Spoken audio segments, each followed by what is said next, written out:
আসসালামু আলাইকুম। আশা করি সবাই অনেক ভালো আছেন।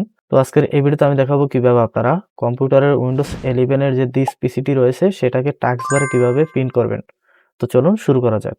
তো প্রথমে হচ্ছে আপনারা মাউসের রাইট বাটন ক্লিক করবেন। দেন হচ্ছে এখান থেকে নিউ অ্যান্ড এখান থেকে হচ্ছে শর্টকাট এখানে ক্লিক করে দিবেন।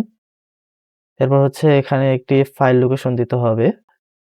এই লোকেশনটা দিতে হবে। এটা আমি হচ্ছে ডেসক্রিপশন বক্সে দিয়ে দেবো। আপনারা জাস্ট এখান থেকে কপি করে পেস্ট করে দিবেন। তাহলেই হয়ে যাবে। তারপর হচ্ছে এখান থেকে নেক্সট। এবার এখানে হচ্ছে আপনি দিস পিসি যে এটি রয়েছে এটা লিখে দেবেন। দিস পিসি। এরপর হচ্ছে ফিনিশ। তো আমাদের এরকম একটি ফোল্ডার হয়ে গেছে। এবার হচ্ছে আমরা এখান থেকে আইকনটা চেঞ্জ করে দিব। তো আবারও রাইট বাটন ক্লিক করবেন এখানে মাউসের কার্সারটা রেখে।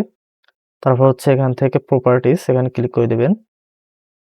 দেন হচ্ছে এখান থেকে চেঞ্জ আইকন এখানে ক্লিক করবেন।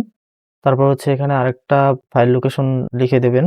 এটাও আমি ডেসক্রিপশন বক্সে দিয়ে দেবো। এখান থেকে কপি করে নিবেন। এটা পেস্ট করে দেওয়ার পর ওকে করে দিবেন। দেওয়ার পরে এখান থেকে হচ্ছে আপনারা দিস পিসি যে আইকনটি রয়েছে সেটা এখান থেকে সিলেক্ট করে দিবেন। একটু খুঁজে দেখবেন। তো আমি এখান থেকে এই হচ্ছে আমাদের দিস পিসি আইকন এটাকে সিলেক্ট করে দেন হচ্ছে ওকে। এরপর হচ্ছে অ্যাপ্লাই দেন হচ্ছে ওকে। তো আমাদের দেখতে পাচ্ছেন দিস পিসি হয়ে গেছে। এখান থেকে আবার রাইট বাটন ক্লিক করবেন। এরপর হচ্ছে শো মোর এখানে চলে যাবেন। দেন হচ্ছে এখান থেকে পিন টু টাস্ক বার এখানে ক্লিক করে দিবেন। দেখতে পাচ্ছেন আমাদের এটা কিন্তু টাস্ক বারে এসে গেছে।